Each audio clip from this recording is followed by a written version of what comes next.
Lebanon तक फिर भड़क उठी जंग की ज्वाला।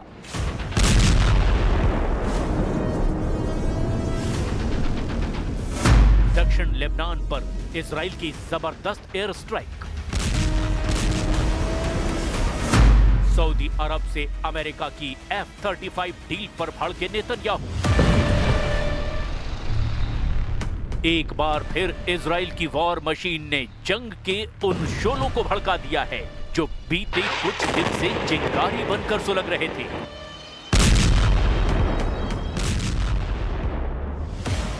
ये उसी नए ट्रेलर की तस्वीरें हैं जिसे इजराइल डिफेंस फोर्स की तरफ से जारी किया गया है। एक स्ट्राइक और सब खत्म। ये स्याह धुएं का गुबार बता रहा है कि इजराइल के बदले की आग अब तक ठंडी नहीं हुई है।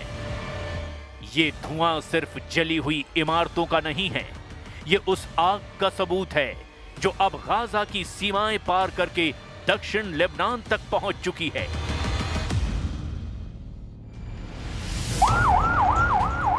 चीखते सायरन, भागते लोग और आसमान से बरसती मौत, ये वही इजराइल है जिसने चेतावनी दी थी कि अगर उसके दुश्मन चुप नहीं हुए तो फिर वो उन्हें चुप कर देगा। जेहौर, देर, कीफा, आयनाता, तैर फिल्सा, इन गांवों का नाम इजराइल ने सोशल मीडिया पर पहले ही डाल दिया था।